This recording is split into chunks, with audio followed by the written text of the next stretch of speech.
నమస్తే సకులు. గోపురంలోని మరికొన్ని విషయాలు. పురుషుడు స్నానం ఎలా చేయాలి? స్నానం అంటే హడావిడిగా 4 చెంబులు నెత్తిన పోసుకొని వచ్చేయడం కాదు. కొంతమంది శరీరం తడవకుండా స్నానం అయింది అని అనిపిస్తారు. స్నానం అలా చేయకూడదు. అన్ని స్నానాల కన్నా సముద్ర స్నానం శ్రేష్టం. ఎందుకంటే ఉప్పు నీటిలో స్నానం ద్వారా మన శరీరంలోని అనేక మలినాలు తొలగిపోతాయి. రెండవది నదీ స్నానం. వేకువజామున నదీ స్నానం చేస్తే అనేక చర్మ రోగాలు దూరమవుతాయి. నదీ జలాలు కొండ కోనల్లో చెట్టు పుట్టలను తాకుతూ ప్రవహిస్తాయి. అలా ప్రవహించడం ద్వారా ఎన్నో వనమూలికల రసం నదీ జలాల్లో కలుస్తుంది. అందుకనే నదీ స్నానం ఎంతో ఉత్తమమైనది, ఆరోగ్యవంతమైనది. ఇక చివరిది ఇంటి స్నానం. అతి వేడి నీటితో కానీ అతి చల్లని నీటితో కానీ స్నానం చేయకూడదు. గోరువెచ్చటి నీళ్ళతో స్నానం చేస్తే శరీరం లోపల ఉన్న అవయవాలకి ఎంతో సేద తీరుతుంది. అనారోగ్యంగా ఉన్నవారు, చిన్నపిల్లలు సరైన రీతిలో వేడి లేదా చన్నీటితో స్నానం చేయాలి. మరొక విషయం, నిద్ర లేవగానే ముందుగా చూడవలసినవి ఏమిటి? ఇష్టదైవము, సూర్యుడు, బంగారం, సముద్రం, తన ప్రతిబింబం, వయోవృద్ధులు, పుణ్యస్త్రీలు, దూడతో ఉన్న ఆవు, మంగళతోరణాలు, పసుపు బట్టలు, తులసి మొక్కలు ఇటువంటివి చూస్తే ఇంకా ఆ రోజంతా శుభప్రదంగా ఉంటుంది. జ్యోతిర్లింగ దర్శన ఫలాలు ఏమిటి? సౌరాష్ట్ర సోమనాథుడిని దర్శించిన భోగభాగ్యాలు కలుగుతాయి. శ్రీశైల మల్లికార్జుడిని సేవించిన సర్వదరిద్రాలు సమసిపోతాయి. ఉజ్జయిని మహాకాలుణ్ణి కొలిచిన సర్వభయ పాపాలు హరించుకుపోతాయి. ఓంకారేశ్వరము అమరలింగేశ్వరుడు ఇహపర సౌఖ్యాలను ఇస్తాడు. పరళి వైద్యనాథ లింగాన్ని సేవించిన అనేక దీర్ఘవ్యాధులు నయమవుతాయి. భీమేశ్వర లింగాన్ని దర్శించిన శత్రుజయం కలిగి అకాల మృత్యు భయాలు తొలగిపోతాయి. రామేశ్వర లింగాన్ని ధరించి కాశీలో గంగాజలాన్ని అభిషేకించిన మహోన్నతమైన పుణ్యఫలం కలిగి పరమపదాన్ని చేరుతారు. ద్వారక నాగేశ్వరుణ్ణి దర్శించిన మహాపాతకాలు, ఉపపాతకాలు నశిస్తాయి.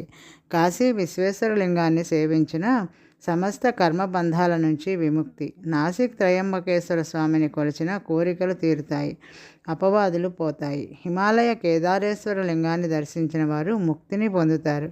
వీరులు కృష్ణేశ్వర లింగాన్ని దర్శించిన ఇహపర భోగాలను అందిస్తుంది. మరొక విషయం,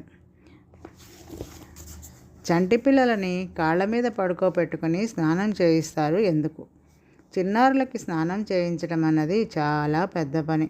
అందుకనే పసిపిల్లలకు అత్తగారో, అమ్మ వంటి వారు, పెద్దవారు ఆ సమయంలో దగ్గరుండి స్నానం చేయిస్తూ ఉంటారు.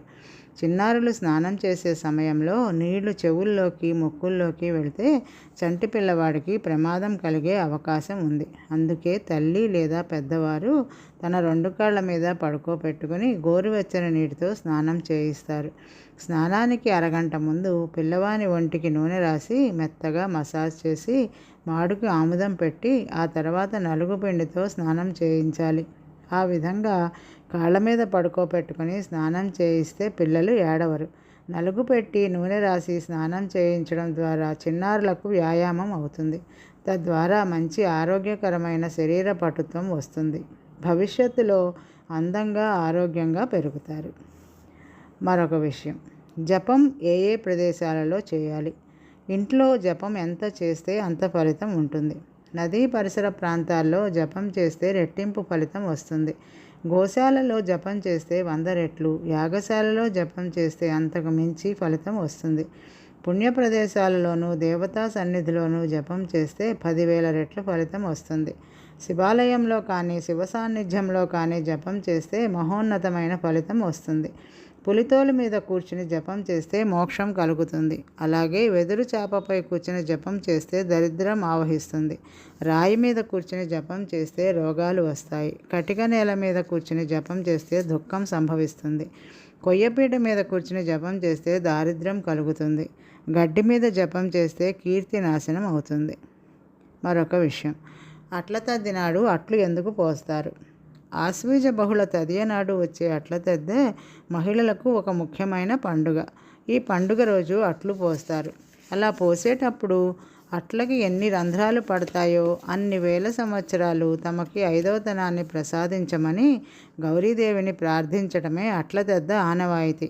అలాగే పెళ్లి కాని వారు ఈ అట్లతెద్ద జరుపుకోవడం వల్ల తమకు వచ్చే వరుడు అందగాడు, చక్కటి సంతానం కలగగలదని ఓ ప్రగాఢ విశ్వాసం.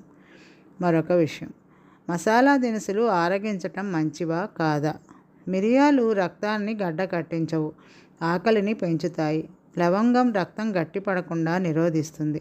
అల్లం రక్తంలో ప్రమాదంగా మారే చెడు పదార్థాలను సరిచేస్తుంది.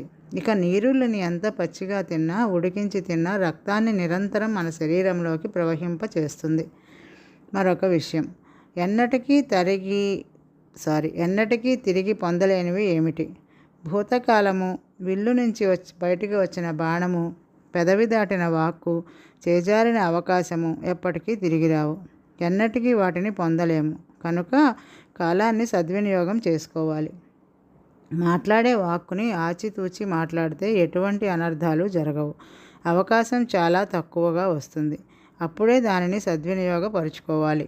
దానిని దుర్వినియోగపరుచుకొని ఆ తర్వాత అవకాశం ఎంత ఎదురు చూసినా మళ్ళీ అది రాకపోవచ్చును.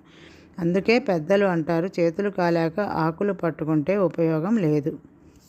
మరొక విషయం, ముక్కోటి ఏకాదశి నాడు ఉత్తర ద్వారాన్ని ఎందుకు దర్శించాలి? ముక్కోటి ఏకాదశి నాడు శ్రీ మహావిష్ణువు యోగనిద్ర నుండి మేల్కొంటాడు.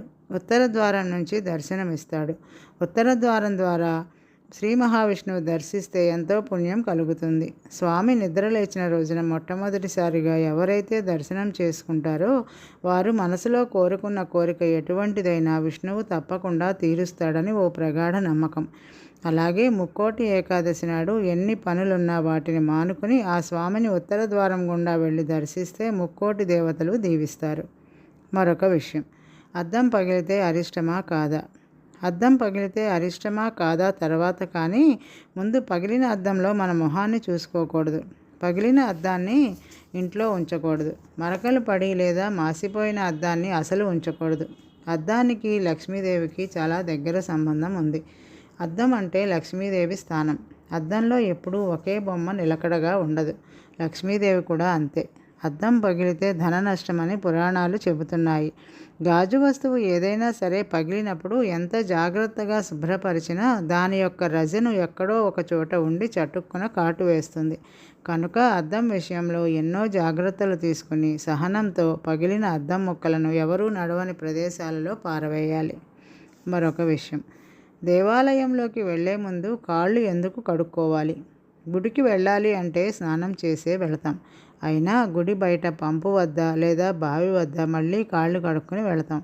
దానికి కారణం స్నానం అయ్యాక వెళ్లే ముందు చెప్పులు ధరిస్తాం కనుక ముందుగా గుడి బయట పాదరక్షలను వదిలి పంచభూతాల్లో ఒకటైన భూమిపై నిలబడి పంచభూతాలకి అధిపతి అయిన నీ వద్దకు వస్తున్నామని మననం చేసుకుంటూ ఆపాదమస్తకము పరిశుభ్రం చేసుకోవడానికి తొలుత 2 కాళ్ళు వెనక ముందు తడిసేలాగా కడుక్కోవాలి. 3 సార్లు పుక్కిలించి నీటిని బయటికి వదలాలి. దేవా, శరీరము వాక్కుకి మూలకారకమైన నాలుక, నోరు కూడా శుభ్రపరుచుకొని నీ ముందుకి వచ్చి ప్రార్థిస్తున్నాము, కావున మమ్ము దీవించు అని అర్థం. అందుకే విధిగా దేవాలయంలోకి వెళ్లే ముందు కాళ్ళు, నోరు శుభ్రపరుచుకొని దర్శించుకోవాలి. తమలపాకు చివర తొడిమ ఎందుకు తెంపి తాంబూలం సేవిస్తారు? తమలపాకు తొడిమ తింటే వ్యాధి రావడానికి అవకాశాలు ఎక్కువ. అలాగే చివర్లు తింటే పాపం. ఆకులో ఉండే ఈనెలు తింటే బుద్ధి మందగిస్తుంది. తమలపాకు నమలగానే ఊసివేయాలి.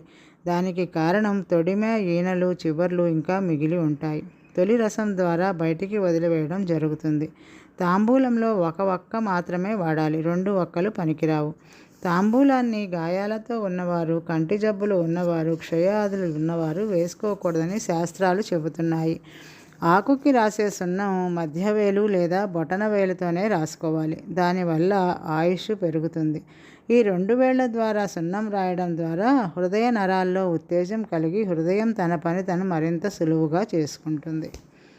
ఈరోజుకి ఈ విషయాలు సమాప్తం. సకలు తిరిగి మరికొన్ని విషయాలతో మళ్ళీ కలుద్దాం. నమస్తే.